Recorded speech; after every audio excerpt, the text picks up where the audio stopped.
So today I'm joined by a good friend of mine. Her name is Patience, and I'm just going to ask her a few questions about what she's doing online and how she's been able to transform, and especially working from home.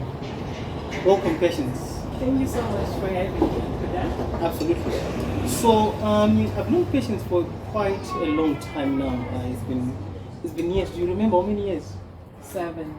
Because that was 2016. Yeah. 2016. Oh, this is 2023. Yes. Yeah. So what? I think it's more than 7 years because I was actually pregnant and my son is just turned 7. Ah. Okay.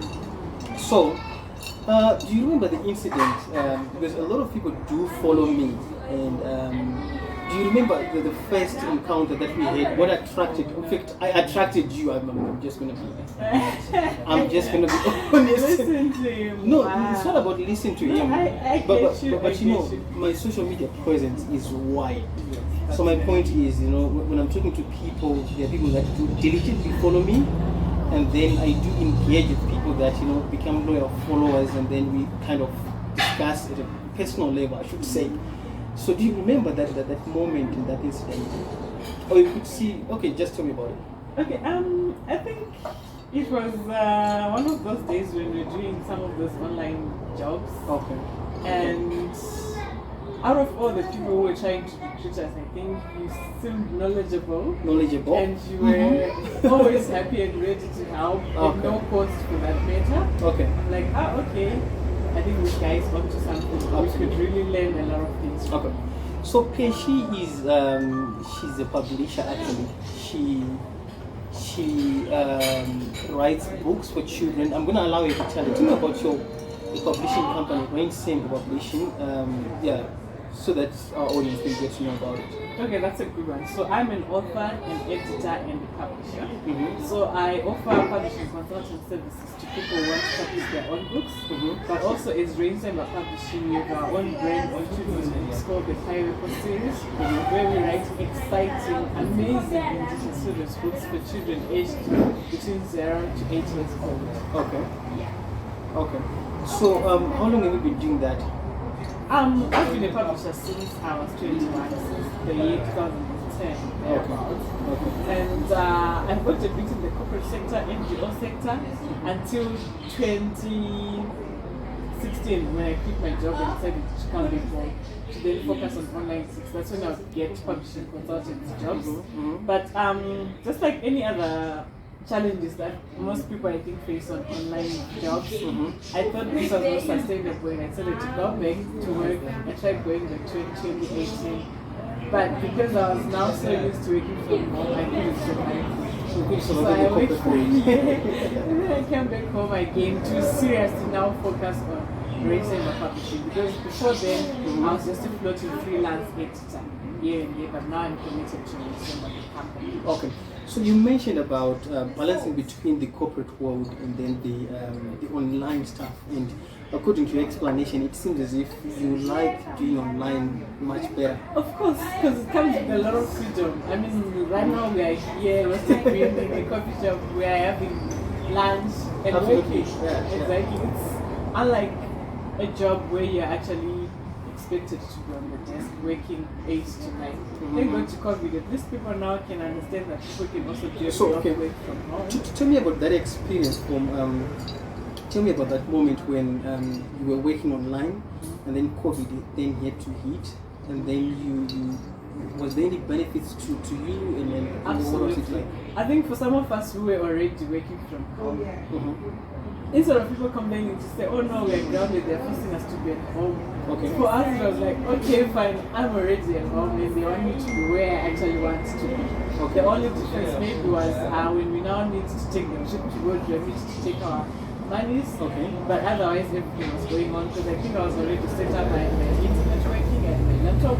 I was always just working from home. So for somebody who has already been working on home doing online jobs, it was our normal, which had been normalized. Okay, so was there any increase sort of demand in terms of your expertise? And I actually always laugh with my sister to say I made most of my money doing COVID. Because I think all of a sudden everybody, especially those people who have been going to work, I could say maybe then no longer had much things to do. So like most of the authors that I've published, I actually published them during COVID because now they have the time to sit down without any work distractions to work on their manuscripts and things like that. Okay, so can you tell me who are your clients in terms of the nature of your job? Do you work with corporates? Do you work with who do you work with? I think mainly because I sometimes call myself an introvert. But because I started advertising myself online, most of my clients I actually meet them online. So usually these are individuals that are writing their publications, especially coaches, because once you're a coach, for you to be authoritative, you also need to have your own literature that you actually refer to.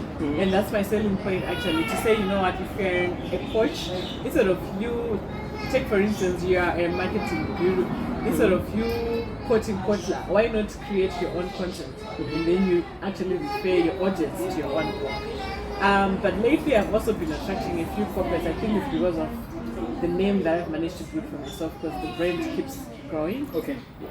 So, me having known you since 2016, you traveled to America. I was just actually admiring all the social posts that you were making and things like that. Can you tell us about that experience? What had happened and how did you come across that opportunity? Okay, it's funny you actually asked me this question. I was meeting a client of mine in the morning and she's actually doing a series of children's books and she wants me to publish them. So she said to me, soon after that meeting, she was dashing somewhere where she's doing some music lessons. And then she's also doing some gym classes. So I asked her to say, how are you ending all this thing? And she said she told herself that in 2023 she's going to be doing everything that she has always wanted to do. Because now is the time. So back to my story, I think it was also a moment in my life, like I'm telling you to say, I went back to the corporate world, but I couldn't survive it to come back. So now I was very intentional about everything that I've been doing. I told myself, you know what, this is my season to be good in myself. And I think once you get into that mindset, things start aligning. I position myself for these opportunities. As I'm sitting right now, I'm very, very opportunity oriented. Whenever an opportunity knocks on my door, I'm very happy to jump on it. So I then applied for the Mandela Washington Fellowship. Yes. It was my first attempt and I got in. It was an amazing 7 weeks in the US and I created also a lot of networks, and thank God to the online community, we're still in touch, we still get to work together, and that's been working for me. So tell me, what sort of things or ideas that the process of you going to the States, what sort of perspective do you have now about Africa that you didn't have before you traveled to America? I mean, you could see the world from a different angle. Definitely, and especially for me, I wasn't well traveled. I think I've only been to Botswana, South Africa, Zambia. I've never been overseas before. It was my first time.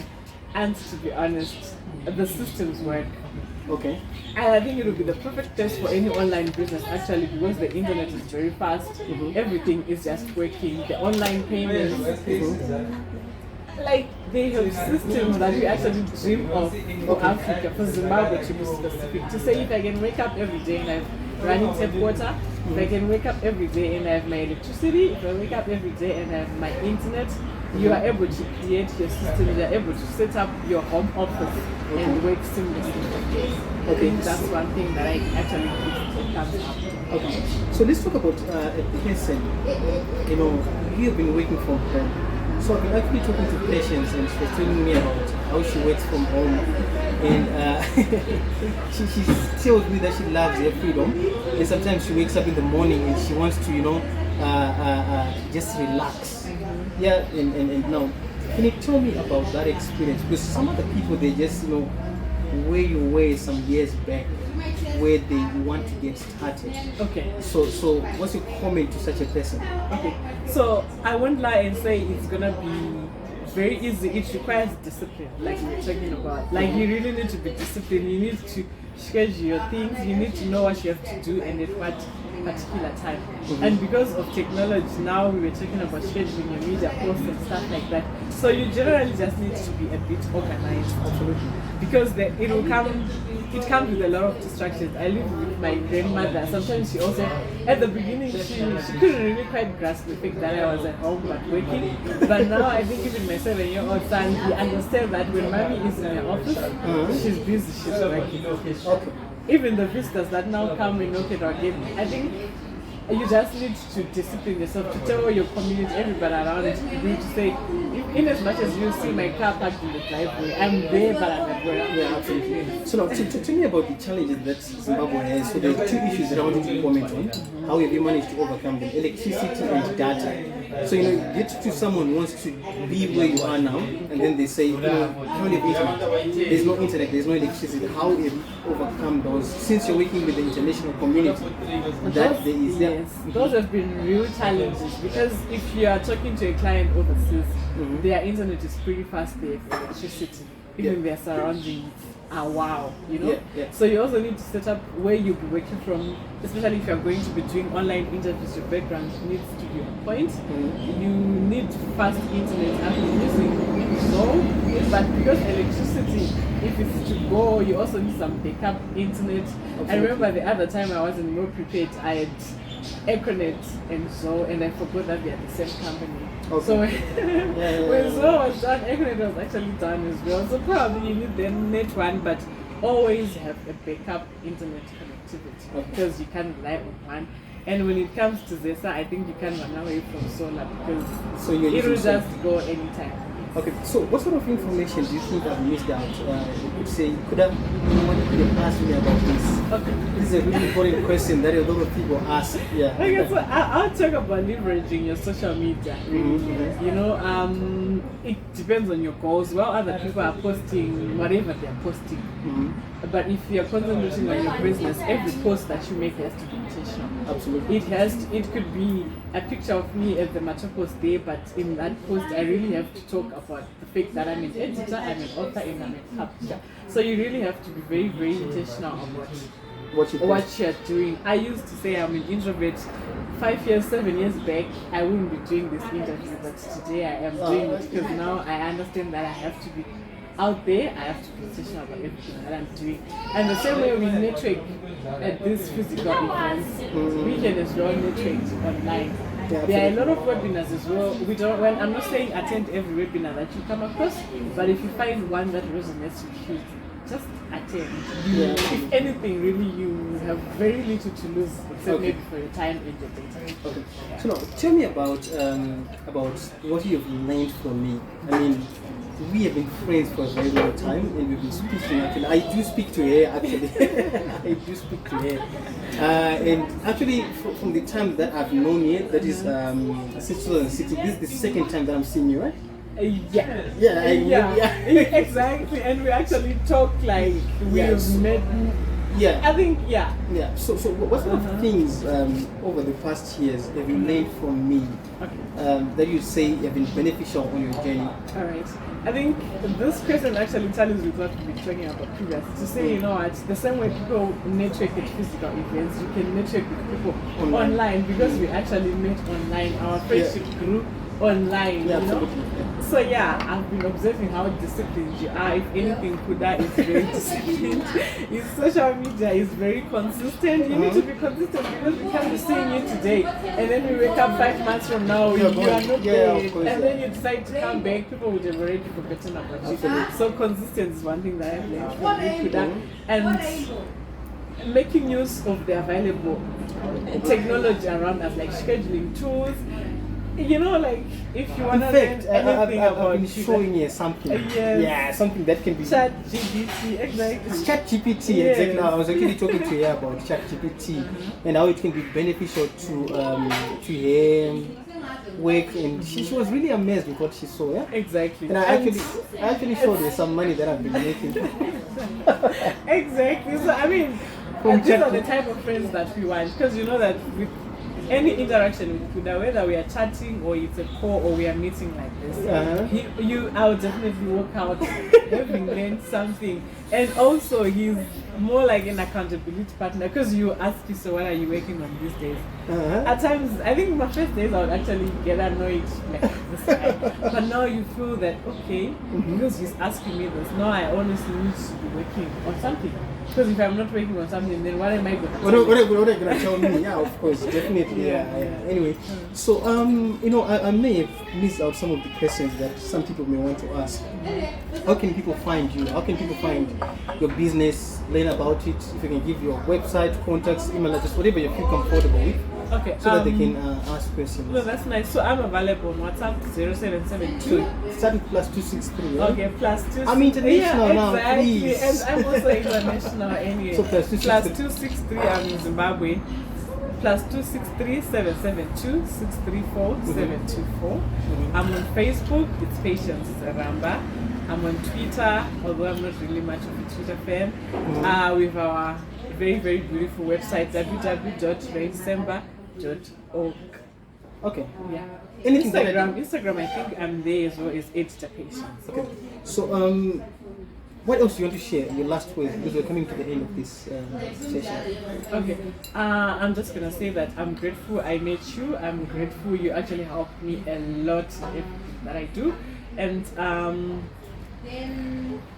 when you connect with people online, sometimes people are quick to want the relationships to be transactional, like if I'm not making money out of him, what are we doing? But I would say if you're networking with people, always do it with an open mind. Always be open-minded. There are lots of opportunities out there, especially online.